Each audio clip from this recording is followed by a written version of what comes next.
Первое, почему люди так страдают? Ответ на этот вопрос у меня возник во время путешествия в Индии. Почему, спросите вы меня? Дело в том, что путешествуя по Индии, я начал смотреть на людей, которые жили в колоссальной бедности. Но это была не просто бедность. Однажды мне довелось побывать в квартирах, в которых проживают среднестатистические индианцы. Насколько же я был поражен тем, что в квартирах этих людей царил хаос и грязь, также беспорядок. И это у большинства людей. При этом внешне эти люди создавали вид великолепия, роскоши и богатства. Почему же они не хотели заботиться о себе? Ответ пришел тут же. Они не живут, а выживают. Это первая концептуальная тайна жизни, которая объясняет суть страдания человечества. Когда человек выживает, то выживание в его глазах является основной ключевой идеей его жизни, особенно если все окружающие его люди вынуждены тоже выживать. Это как идея войны. Когда идет война в стране, то она начинает выходить на первое место приоритетов, в которых живут люди. То есть во время еды, во время отдыха, во время своей работы и даже во время своей болезни война стоит у человека на первом месте. Вы представляете? Также и с проблемой выживаемости. Индианцам нет необходимости выживать. Они хорошо живут, у них достаточно высокий финансовый доход, устроенная жизнь, но они не могут изменить свое мировоззрение, попав в ловушку всеобщей концепции выживаемости. Это выглядит так. Почему у меня грязно в квартире? Это связано с тем, что мне нужно очень много работать, чтобы выживать, и мне некогда заниматься уборкой. А почему ты так красиво выглядишь тогда? Это связано с тем, что идет война за выживание. И в этой войне есть конкуренция. Кто лучше выглядит, у того больше шансов выжить в этой войне. Но у тебя же есть возможность убрать. Почему же ты лежишь? Я лежу, потому что я должен набираться сил, так как на войне за выживание эти силы могут мне понадобиться. И, о боже, представляете, это открытие относится ко всем людям. Кричащая жена – это та жена, которая выживает, так как считает, что в их семье идет война, и ей необходимо конкурировать, выживать. Мое мнение заключается в том, что выживание необходимо человеку, когда идет война. Оно необходимо было в средние века. Но ведь сейчас жизнь стала легче. У человека появилось больше шансов выживания, чем ранее. И вывод мой такой: этот мир должен измениться. Все люди должны понять, что человеку нет необходимости выживать и конкурировать во внутренней среде своей жизни. Я понимаю, что конкуренция и война необходима в бизнесе, но ведь переносить все это в свою жизнь совершенно не нужно. Этот мир перешел в новый век, век средневековья закончен, достаточно воевать. Почему человек начинает заниматься эзотерикой? А вся причина заключается в том, что человеку свойственно брать на себя ответственность за свою жизнь. А эзотерика – это единственный способ это сделать. Наша жизнь и воспитание, и науки, которым мы обучаемся, не дают нам инструмента, который бы дал возможность контролировать везение. Ведь достаточно задать вопрос любому человеку, чтобы доказать, что эзотерика существует. И этот вопрос такой: почему одним людям везет, а другим не везет? Нет ни одного человека, который бы ответил на данный вопрос. Эзотерика – это наука, которая объясняет, почему человеку везет и почему ему не везет. Поэтому быть человеком, который умеет контролировать везение, это быть человеком, который принимает ответственность за свою жизнь и перекладывает ее на свои собственные плечи. Дальше. О внутренней силе проявленных чувств. Очень часто хочется изменить судьбу нашим несчастным детям, которые, по нашему мнению, заблудились по жизни, начинают употреблять что-то или же просто им не везет. Изменить судьбу своим близким или мужьям или женам. Но как бы мы ни старались, у нас очень часто ничего не получается, а в итоге получается только ухудшить состояние. Существует потрясающий метод, который может очень улучшить судьбу другому человеку. Этот метод очень прост. Необходимо представить этого человека очень маленьким и начать приговаривать: ты мой зайчик, ты мой хороший, до того момента, пока не появятся хорошие чувства к этому человеку. После этого необходимо произносить свои пожелания. Пусть у тебя в жизни все получится, пусть тебя люди любят, пусть тебя от алкоголя тошнит. Этот метод называется пожеланием ментальным и очень хорошо работает. О том, как ментальная энергия поможет человеку бросить пить и курить. Вы представляете, в свое время я начал обращать внимание на народные высказывания, которые распространены в народной среде. Когда я начал обращать на это внимание, у меня начали появляться определенные знания. Очень часто люди посылают кого-либо жопу, извиняюсь. Это своего рода посыл к тому, чтобы никогда не видеть этого человека. И у меня появилась идея, а что если взять и человеку, который очень хочет принимать алкоголь, представить бутылку и мысленно вставить ее туда, о чем я говорил. Так, применяя данный метод многократно на других людях, вставляя сигареты и так далее, я понял, что данный метод очень эффективный. Далее.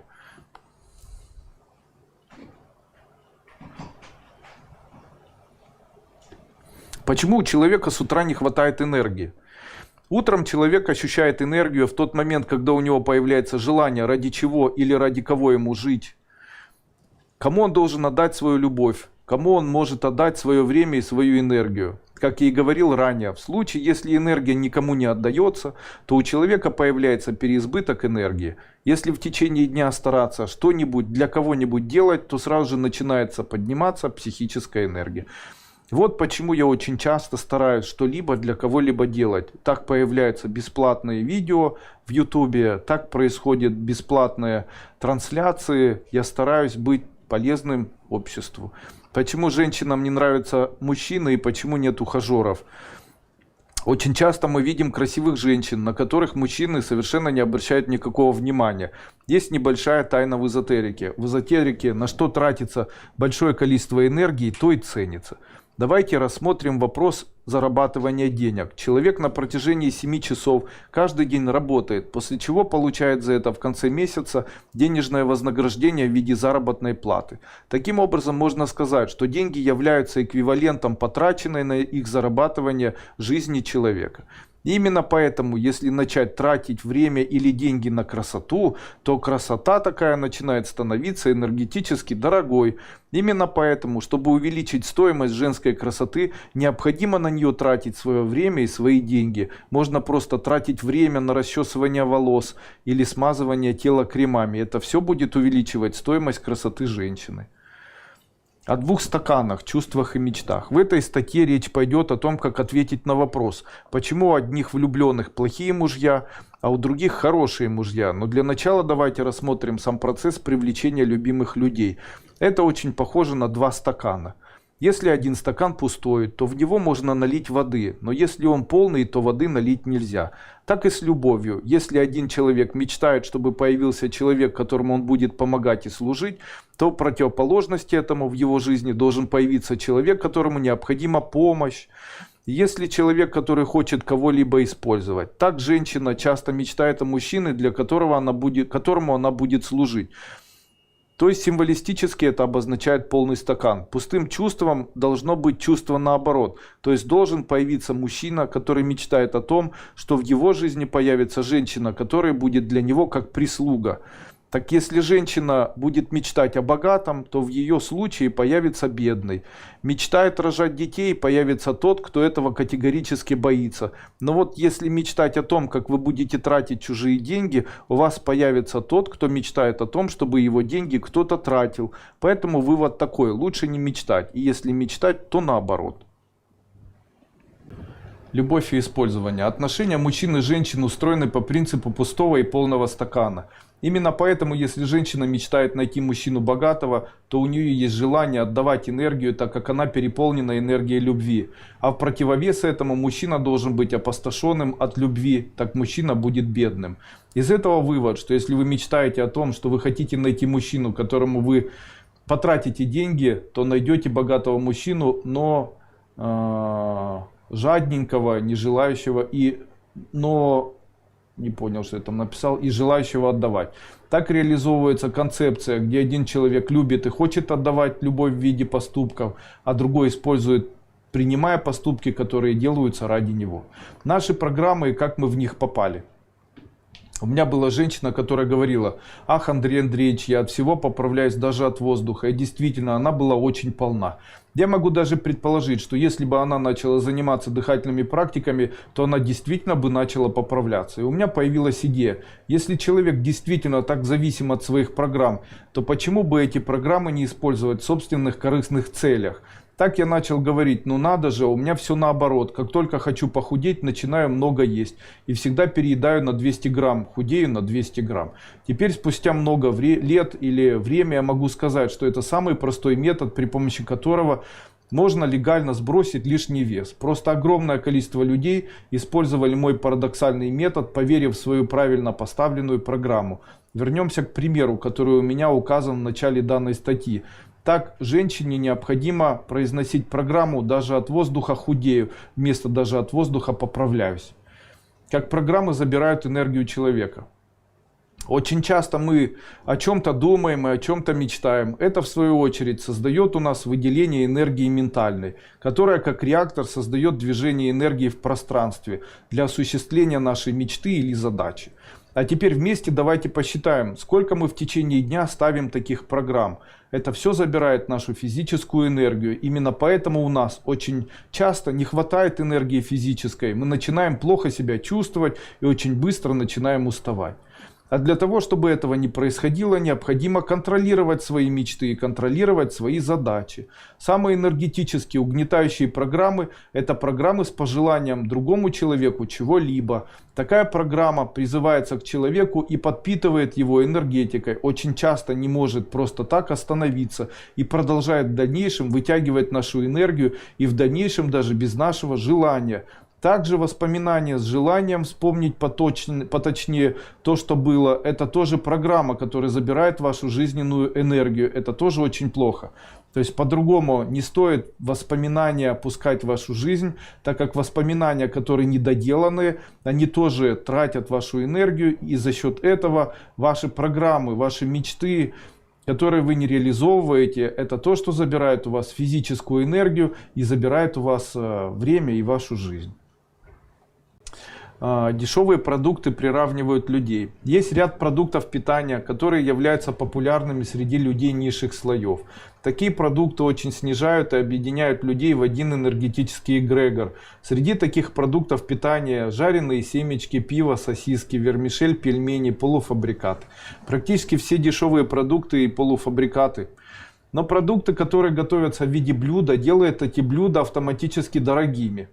Именно поэтому стоит готовить пищу и не есть полуфабрикаты. Вывод такой: хотите зарабатывать больше, хотите подняться на более высокий энергетический уровень, старайтесь ввести в рацион питания у себя хоть какие-то дорогие продукты. Старайтесь покупать и есть дорогие или очень дорогие продукты, хотя бы периодически делая это. Это сделает вас материально более обеспеченными людьми. Заблуждение о человеческом предназначении. Среди эзотериков есть мнение, что у каждого человека есть свое предназначение. Они считают, что Бог каждому человеку дает определенное предназначение. По его мнению, это совершенно ошибочно. Давайте смоделируем ситуацию. Моя жена должна родить мне ребенка. Буду ли я хотеть, чтобы у него было какое-либо предназначение? Нет, скорее всего, у меня было одно желание, чтобы он жил хорошо, был здоровым и счастливым. Также и у Бога. Скорее всего, Бог просто хочет нашего счастья и ни о каком предназначении не помышляет, так как Бог Отец, а мы просто Его дети. Если бы я хотел предназначения, если бы я хотел, чтобы предназначение было, то тогда, если бы Бог давал мне предназначение, то это бы лишало меня свободы персонального выбора. Я был бы внутренне рабом. Мысли о семье. Часто члены семьи ориентируются на состояние отчетности, важности своего присутствия в семье. Для них очень важно то, что они делают для тех людей, кто живет рядом с ними. А вы знаете, что это тупиковая ситуация? Она тупикова, потому что члены одной семьи не могут быть лучше кого-либо из этой семьи, так как все в семье должны быть равны. Так человек как бы одевает на себя корону и начинает раздражаться и упрекать всех, кто меньше его что-то делает. Но очень часто мы просто не можем видеть и оценивать работу, которую делают наши близкие для нас. Такую проблему можно устранить. Нужно просто чаще думать не то, что мы для кого-либо сделали, а что для нашей семьи сделали наши близкие. Также, по моему мнению, стоит замечать, что они делают, и восхищаться тем, что они делают. Хотелось бы при этом оговориться и сказать, что важнее рассматривать вопрос не что они сделали для нас конкретно, а что они сделали для семьи. Тайна богатых людей. Совершенно нечаянно я осознал в свое время, что очень богатый человек. Естественно, у меня появилось желание все же разыскать одно максимально действующее качество в моей жизни, которое помогло мне стать богатым.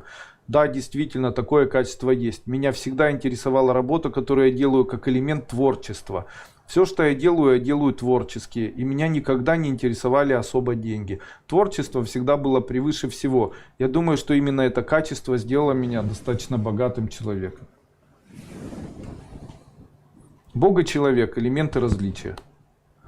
Бог – это существо живущее. Его можно условно назвать существом в виде цифры 1. Бог – это существо, которого нет так, как его никто не видит, но чувствует его силу, и это цифра 0. 0 – это адвоитичность, безразличие, вера.